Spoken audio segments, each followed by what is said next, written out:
Hello दोस्तों, तो आज हम लोग करेंगे क्लास 10 का क्वेश्चन जो 10th में साइंस का क्वेश्चन है। जो मंथली एग्ज़ाम जो हो रहा है सितंबर का 2023 का, तो उसमें जो क्वेश्चन पूछा गया है आज हम लोग वही करने वाले हैं। तो आज हम इसमें ऑब्जेक्टिव क्वेश्चन करेंगे जो कि इस प्रकार है। अगर हम क्वेश्चन को देखें, पहला क्वेश्चन जो है हमारा, इसमें दिया हुआ है कि सघन माध्यम से विरल माध्यम में जाती हुई प्रकाश की किरण अभिलंब से हो जाती है। सघन माध्यम से विरल माध्यम में, तो जब भी कोई भी प्रकाश की किरण सघन माध्यम से विरल माध्यम में जाती है, इधर मान लेते हैं सघन माध्यम है और ये मान लेते हैं कि विरल माध्यम है और ये है अभिलंब। तो जब भी सघन माध्यम से विरल माध्यम में प्रकाश की किरण जाएगी तो वो अभिलंब से दूर हट जाती है, अभिलंब से दूर हट जाती है। अगर ये उल्टा होता, अगर विरल से सघन में आती तो अभिलंब की ओर आ जाती है। ठीक है, तो ये अभिलंब से दूर हट जाती है, दूर हो जाएगा। ये हमारा आंसर हो जाएगा इसमें। ठीक है, थोड़ा सा मैं इसको छोटा कर लेता हूँ, 1 मिनट बस।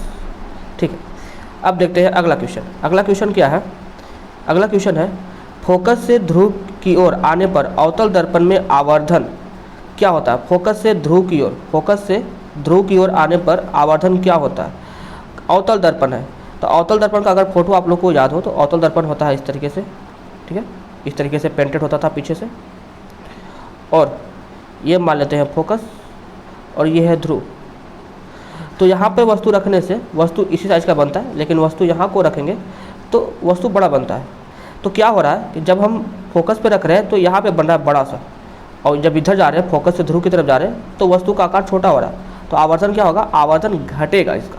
ठीक है, तो इसका आवर्धन घटता है, इसका आवर्धन घटता है। ठीक है, अब हम लोग आगे बढ़ते हैं। अगला जो क्वेश्चन है, दाढ़ी बनाने के लिए दर्पण की क्रिया सही होने के उचित शर्त क्या है? कह रहा है कि दाढ़ी बनाने के दर्पण की क्रिया सही होने के लिए उचित शर्त क्या है? मतलब हमको दाढ़ी बनाना होता है तो हम लोग किस दर्पण का इस्तेमाल करते हैं? तो हम लोग इस्तेमाल करते हैं अवतल दर्पण का। और अवतल दर्पण में भी हम लोग क्या करते हैं? अपने दाढ़ी को यानी अपने शकल को हम लोग ध्रुव और फोकस के बीच में रखते हैं, ध्रुव फोकस के बीच में रखते हैं, ताकि ये फोटो कहाँ बन जाए हमारा? यहाँ बन जाए। क्या करते हैं? यहाँ पर फोटो बन जाए। इसलिए हम लोग, मतलब जो हम लोग का चेहरा होता है वो फोकस और ध्रुव के बीच में होता है। तो यहाँ पर देखते हैं क्या होना चाहिए उसकी दाढ़ी बनाने के शर्त में, उसकी क्रिया सही होने के लिए उचित शर्त क्या है? उचित शर्त क्या है? बहुत छोटा द्वारक होना चाहिए, नहीं कर सकते। बहुत छोटा वक्रता त्रिज्या होना चाहिए, वक्रता त्रिज्या छोटा होगा तो शकल को कैसे रख पाएंगे? बड़ी वक्रता त्रिज्या होना चाहिए, हाँ ये होना चाहिए। C नंबर इसका आंसर हो जाएगा, बड़ी वक्रता त्रिज्या इसकी होनी चाहिए। चलिए आगे आते हैं। अपवर्तनांक का रंग पर निर्भर करना कहलाता है, अपवर्तनांक का रंग पर निर्भर करना कहलाता है कि अपवर्तनांक किस रंग का कितना होगा, ये निर्भर करना क्या किस पर, मतलब ये किस प्रक्रिया द्वारा होता है? तो ये प्रक्रिया है वर्ण विक्षेपण का। वर्ण विक्षेपण में अलग अलग रंग जो होते हैं, अलग अलग अपवर्तनांक होता है, इसलिए ये अलग अलग टूट जाते हैं। ठीक है, आगे बढ़ते हैं लोग। अगला क्वेश्चन है, कांच के एक अवतल लेंस की वायु में शक्ति होती है, क्या सही शक्ति होती है? कांच के अवतल लेंस है तो वायु में शक्ति क्या होगी? लेंस, कांच की अवतल लेंस है, ये अवतल लेंस है, कांच की अवतल लेंस है। इसकी फोकस जो होती है, कांच की जो अवतल लेंस है उसकी वायु में जो शक्ति होती है वो जो होती है, देखिए कांच यहाँ पर अवतल लेंस बनाया हुआ है, और अवतल लेंस में क्या होता है? ये समानांतर आती किरणें ये दूर हट जाती है, तो फोकस देखा जाए तो इधर होगा। तो फोकस हमारा माइनस की तरफ, तो हमारा पावर भी जो होगा इसका माइनस की तरफ होगा, ये ऋणात्मक होगी इसकी। आगे बढ़ते हैं हम लोग। अगला क्वेश्चन क्या है? उत्तल दर्पण द्वारा बना प्रतिबिंब होता है, उत्तल दर्पण द्वारा बना प्रतिबिंब कैसा होता है? उत्तल दर्पण द्वारा बना प्रतिबिंब कैसा होता है? ये तो इसमें क्या होती है दोस्तों? इसमें आभासी प्रतिबिंब बनता है। सबसे पहला बात, कहीं भी रखेंगे इसको तो ये इस तरीके से यहाँ पे फोटो बनेगा, यहाँ पे फोटो बनेगा। ठीक है, आभासी होती है। दूसरी बात, छोटी होती है। ठीक है, और सीधी होती है। तीसरी बात कि ये सीधी होती है। तो इसमें से कौन सही है? हमेशा सीधा, या हमेशा सीधा वाला बात हमेशा सही होगा। ये छठा का नंबर क्वेश्चन था। आगे क्वेश्चन हम लोग बढ़ते हैं। अब आगे का जो क्वेश्चन है, ये देखिए आगे क्वेश्चन, इसमें क्वेश्चन नंबर 7 देखेंगे। कह रहा कि किस लेंस के आवर्धन का एसआई मात्रक निम्नलिखित में से कौन है? किसी लेंस का आवर्धन का एसआई मात्रक निम्न में से क्या होगा? किसी लेंस का आवर्धन का एसआई मात्रक, तो आवर्धन पर बराबर फार्मूला जो होता है दोस्तों, आवर्धन बराबर जो फार्मूला होता है वो होता है प्रतिबिंब की ऊंचाई और वस्तु की ऊंचाई। तो प्रतिबिंब की ऊंचाई भी हमारा मीटर में होगा और वस्तु की ऊंचाई भी मीटर में होगा, या फिर सेंटीमीटर में होगा, या फिर सेंटीमीटर में होगा। तो ये मीटर से मीटर या सेंटीमीटर से सेंटीमीटर कट जाते हैं, जिसके वजह से ये आवेशहीन हो जाता है, ये मात्रकहीन हो जाता है, सॉरी ये मात्रक विहीन हो जाता है, आवेशहीन नहीं मात्रक विहीन हो जाते हैं। ठीक है, अगला क्वेश्चन हम लोग देखते हैं। अगला क्वेश्चन क्या है कि निम्नलिखित में किस लेंस को अपसारी लेंस भी कहा जाता है? अपसारी लेंस मतलब अपसारी का कहने का मतलब है किरण दूर करने वाला लेंस, किरण दूर करने वाला लेंस। तो किरण दूर होता है अवतल लेंस से, अवतल लेंस से जब समानांतर किरणें आती है तो ये एक दूसरे को दूर कर लेती है, तो ये अवतल लेंस में होता है, इसलिए अवतल लेंस को हम लोग कहेंगे। ये हमारा सही होगा, ये सी नंबर 8 का सी नंबर हमारा सही होगा। आगे आते हैं, अगला क्वेश्चन जो है 9 नंबर, विशालक शीशा होता है। विशालक शीशा क्या होता है? तो विशालक शीशा जो है वो विशालक कहने का मतलब है कि ऐसा शीशा जो बड़ा करे, जो कोई भी अक्षर लिखा हुआ है इसको क्या कर दे, इसको बड़ा कर दे। तो ये बड़ा करने का जो गुण होता है शीशा में वो होता है उत्तल दर्पण में, उत्तल लेंस में। उत्तल लेंस में क्या होता है कि ये जो है इसको इधर बड़ा फोटो बनाता है, इसका यहाँ पर फोटो बड़ा बनता है, ये फोटो को बड़ा बनाता है, विशालक शीशा इसको कहते हैं। तो इसका सही आंसर हो जाएगा दोस्तों, इसका सही आंसर हो जाएगा ये हमारा कहाँ गया, उत्तल लेंस हमारा इसका सही आंसर हो जाएगा 9 का। आगे आते हैं, अगला क्वेश्चन, कांच के प्रिज्म में किस रंग का विचलन न्यूनतम होता है? कांच के प्रिज्म में किस रंग का विचलन न्यूनतम होता है?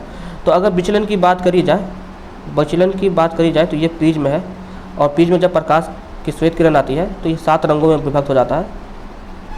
तो 7 रंगों में विभक्त होने के बाद जो लाल वाला होता है, लाल में जो है विचलन बहुत कम होता है, इसलिए ये दूर तक जाता है और दूर से ही दिखता है, लाल रंग हमारा दूर से दिखता है। तो इसका आंसर हो जाएगा दोस्तों लाल रंग, ये लाल रंग हमारा इसका आंसर हो जाएगा। अगला जो क्वेश्चन है इसमें, अगले क्वेश्चन की ओर बढ़ते हैं हम लोग। अगला क्वेश्चन है, निम्न में से कौन लवण है? तो लवण किसे कहते हैं दोस्तों? ये बात को समझ आ जाए। जिसमें हाइड्रोजन दिखे वो अम्ल होते हैं, जिसमें OH दिखे वो क्षार होते हैं। ठीक है, अम्ल होते हैं, क्षार होते हैं। और जिसमें ना तो H हो और ना ही OH हो तब वो लवण कहलाएंगे, तो इस स्थिति से हम लोग देख लेते हैं कौन लवण है कौन क्षार है। तो इस स्थिति से K2SO4 में ना तो H है ना ही OH है, इसमें देखिए OH है, इसमें देखिए OH है, इसमें देखिए H है, तो ये सब लवण नहीं होंगे, ये क्षार होगा, ये क्षार होगा और ये अम्ल होगा। यही है हमारा एक जो लवण है, तो हमारा आंसर हो जाएगा पहला वाला K2SO4। आगे क्वेश्चन में आते हैं हम लोग। आगे क्वेश्चन में क्या क्वेश्चन है, क्वेश्चन नंबर 12, निम्नलिखित में से कौन सा विस्थापन अभिक्रिया का उदाहरण है? विस्थापन अभिक्रिया क्या होता है? विस्थापन अभिक्रिया में एक परमाणु होंगे, एक सिंगल परमाणु होगा और ये किसी दूसरे परमाणु के साथ अभिक्रिया करेगा। ठीक है, दूसरे परमाणु के साथ, दूसरे यौगिक के साथ अभिक्रिया करेगा और क्या हो जाएगा कि ये इसको हटा देगा, इसको ये हटा देगा, हटा करके बाहर कर देगा। मतलब मान लो ये A है, ये B है और ये C है, तो अबर में A और C बन जाएंगे और B को बाहर कर देगा, तो ये विस्थापन अभिक्रिया कहलाता है। तो इस प्रकार की अभिक्रिया को हम लोग विस्थापन अभिक्रिया कहते हैं। तो ऐसा विस्थापन अभिक्रिया किस एग्जाम्पल में देखने के लिए मिल रहा है वो देख लेते हैं हम लोग। तो ऐसा जो अभिक्रिया का एग्जाम्पल है वो देखने के लिए मिल रहा है, पहला वाला में क्या है, पहला वाला में जो ऑप्शन है हम लोग का, पहला वाला जो ऑप्शन है वो है हमारा NaOH प्लस HCl, और यहाँ पे बन गया है NaCl और प्लस में H2O। क्या हुआ इसमें, Na चला गया है Cl के पास और A चला गया है OH के पास, तो इसको बोलते हैं द्विविस्थापन, तो ये हमारा आंसर नहीं होगा, हमको खोजना है विस्थापन अभिक्रिया, तो ये हमारा आंसर नहीं होगा। अगला क्वेश्चन पे अगला ऑप्शन देखते हैं। अगला ऑप्शन है Ap प्लस CuSO4। ठीक है, ये अभिक्रिया करके क्या बनाया, ApSO4 प्लस Cu। इसमें क्या है देखो कि ये जो लोहा है, लोहा कॉपर को हटा दे रहा है, और इसको साइड कर दे रहा है, तो ये विस्थापन अभिक्रिया हमारा होगा। हमारा ये विस्थापन अभिक्रिया होगा। ठीक है, सी जो है हमारा सी संयोजन अभिक्रिया कराएगा, दोनों जुड़ जा रहे हैं, जुड़ करके एक पदार्थ बन जा रहा है, संयोजन अभिक्रिया। और ये जो है हमारा ये वियोजन अभिक्रिया कहलाएगा। ठीक है, ताकि ये दोनों ये टूट के अलग अलग हो रहे हैं, इसको वियोजन अभिक्रिया कहते हैं। अब आगे आते हैं अगला क्वेश्चन। अगला क्वेश्चन में क्या है, बुझा हुआ चूना का रासायनिक सूत्र क्या है। बुझा हुआ चूना का रासायनिक सूत्र होता है, बुझा हुआ चूना का रासायनिक सूत्र होता है CaOH का होल 2, CaOH होल 2, ये हमारा बुझा हुआ चूना का रासायनिक सूत्र होता है। ठीक है, तो ये हमारा बुझा हुआ चूना का रासायनिक सूत्र है। अब हम लोग आगे बढ़ते हैं। अगला क्वेश्चन जो है, अगला क्वेश्चन कह रहा है कि 2Zn प्लस O2 और 2ZnO किस प्रकार की अभिक्रिया है। तो देखिए इसमें दो अभिकारक जो है ये जुड़ करके एक अभिकारक बना रहे हैं, एक उत्पाद बना रहे हैं। तो ऐसे अभिक्रिया को हम लोग बोलते हैं संयोजन अभिक्रिया। ठीक है, दूसरे तरीके से देखा जाए तो जिंक में ऑक्सीजन जुड़ रहा है तो इसको हम लोग बोलेंगे ऑक्सीकरण अभिक्रिया। दूसरा इसको कह सकते हैं हम लोग ऑक्सीकरण अभिक्रिया। और ऑक्सीकरण अभिक्रिया को एक और नाम देते हैं हम लोग उपचयन अभिक्रिया, सॉरी उपचयन अभिक्रिया, उपचयन अभिक्रिया, उपचयन अभिक्रिया नाम देते हैं इसको। तो इसका आंसर हो जाएगा उपचयन अभिक्रिया। ये बी नंबर हमारा इसमें आंसर होगा। ये गलत करा हुआ है, ये नहीं होगा, बी नंबर हमारा इसमें सही होगा। आगे बढ़ते हैं। अगला जो है, निम्नलिखित में कौन सा समीकरण संतुलित नहीं है। कौन सा समीकरण संतुलित नहीं है, तो चेक कर लेते हैं समीकरण कौन सा संतुलित नहीं है। तो ये नीचे वाला देखिए, नीचे वाला में Pb 2 ठो है, Pb 2 ठो है, सही बात है। नाइट्रोजन 2 ठो हो गया, नाइट्रोजन 2 ठो, तो नाइट्रोजन भी यहाँ नाइट्रोजन 4 हो गए यहाँ पर। अच्छा, नाइट्रोजन 2 पहले से है और 2 दूना 4 हो गया, नाइट्रोजन 4 बराबर है। ऑक्सीजन 6 गो है और 6 दूना 12 गो, तो 4 दूना 8, 8 2 10 और 10 2 12, ये तो संतुलित है। यहाँ देखिए 2 हाइड्रोजन है, 2 हाइड्रोजन है, संतुलित है। 2 क्लोरीन है, 2 क्लोरीन है, यहाँ से जुड़ गुना होकर 2 हो जाएगा, ये 2 क्लोरीन है। डी नंबर में देखिएगा, डी नंबर संतुलित है कि नहीं संतुलित है। 2 potassium, 2 potassium, 2 chlorine, 2 chlorine, oxygen 2 तिया 6, ऑक्सीजन 2 तिया 6, यहाँ पर भी 6 ऑक्सीजन है, तो ये तो संतुलित है। संतुलित कौन नहीं है, संतुलित नहीं है ये पहला वाला हमारा। इसमें क्या है, H2 प्लस O2 और H2O। इसमें देखा जाए तो 2 हाइड्रोजन है, 2 हाइड्रोजन है, ये बात सही है, लेकिन 2 ऑक्सीजन है, इधर ऑक्सीजन एक ही है, इसलिए ये संतुलित नहीं कहलाएगा, ये संतुलित नहीं है। तो इसका आंसर हो जाएगा हमारा ए। अगला क्वेश्चन पे आते हैं। कार्बन डाइऑक्साइड जल से अभिक्रिया करके क्या बनाता है। कार्बन डाइऑक्साइड ले आते हैं, कार्बन डाइऑक्साइड को। कार्बन डाइऑक्साइड का सूत्र होता है CO2 और ये जल से अभिक्रिया करके क्या बनाएगा, जल से अभिक्रिया करके क्या बनाएगा। तो जल से अभिक्रिया करने के बाद कार्बन डाइऑक्साइड बनाता है कार्बोनिक अम्ल C2H2CO3, ये कार्बोनिक अम्ल बनता है। ठीक है, तो ये कार्बोनिक अम्ल सी हमारा हो जाएगा, कार्बनिक अम्ल नहीं कार्बोनिक अम्ल है ना, ये वाला नहीं, ये नहीं होगा आंसर हमारा, ये आंसर सही होगा 17 नंबर। ठीक है, अब आते हैं हम लोग अगले क्वेश्चन पर। अगला क्वेश्चन जो है दोस्तों हम लोग का, अगला क्वेश्चन जो है, आ जाओ नीचे आ जाओ और आ जाओ और बस। अगला क्वेश्चन ये है, किसी ताज़ा तेल को बहुत दिनों तक सुरक्षित रखने के लिए निम्न में से कौन सी गैस का उपयोग किया जाता है। तो कोई भी वस्तु है, कोई भी खाने का पदार्थ हो, उसको ज़्यादा देर तक ताज़ा बनाए रखना है तो उसके लिए नाइट्रोजन का इस्तेमाल करते हैं हम लोग, नाइट्रोजन। ठीक है, उसके लिए हम लोग नाइट्रोजन का इस्तेमाल करते हैं। क्यों, क्योंकि ये शीतलक की तरह कार्य करता है। शीतलक, शीतलक क्या होता है, शीतलक कोई पदार्थ को ठंडा रखने में, शीत रखने में, ठंडा रखने में मदद करता है, इसको शीतलक की तरह ये कार्य करता है। ठीक है, इसीलिए नाइट्रोजन का इस्तेमाल हम लोग करते हैं। नाइट्रोजन का तापमान बहुत कम होता है द्रव अवस्था में और द्रव नाइट्रोजन ही इस्तेमाल में लाया जाता है इसमें। आगे का क्वेश्चन, आगे क्वेश्चन क्या है, जिस निम्न ताप पे कोई पदार्थ जलना प्रारंभ कर दे उसे क्या कहते हैं, उसको ज्वलन तापमान कहते हैं। जलना शुरू कर दे तो ज्वलन तापमान, पिघलना शुरू कर दे तो गलनांक और उबलना शुरू कर दे तो क्वथनांक, इसको ज्वलन तापमान कहेंगे। ठीक है, आगे 20 नंबर क्वेश्चन, निम्नलिखित में से किसका pH सबसे अधिक क्षारीय श्रेणी में होगा। सबसे अधिक क्षारीय कौन होगा इसमें से, तो सबसे अधिक क्षारीय में देखते क्या है, सबसे अधिक क्षारीय में हो जाएगा पीत का रस। पीत का रस जो है हमारा सबसे अधिक क्षारीय होता है। ठीक है, ये तो लवणीय होता है पसीना, ये आंसू उदासीन होता है और दूध भी अम्लीय होता है क्योंकि इसमें लैक्टिक अम्ल पाए जाते हैं। तो सबसे आंसर जो हमारा होगा वो बी होगा। ठीक है, आगे बढ़ते हैं। अगला जो क्वेश्चन है हम लोग का, अंडाणु निषेचन कहाँ होता है। तो अंडाणु निषेचन जो होते हैं वो होते हैं फेलोपियन नलिकाओं में, फेलोपियन नलिका में ये अंडाणु निषेचन हम लोग का होता है। अगला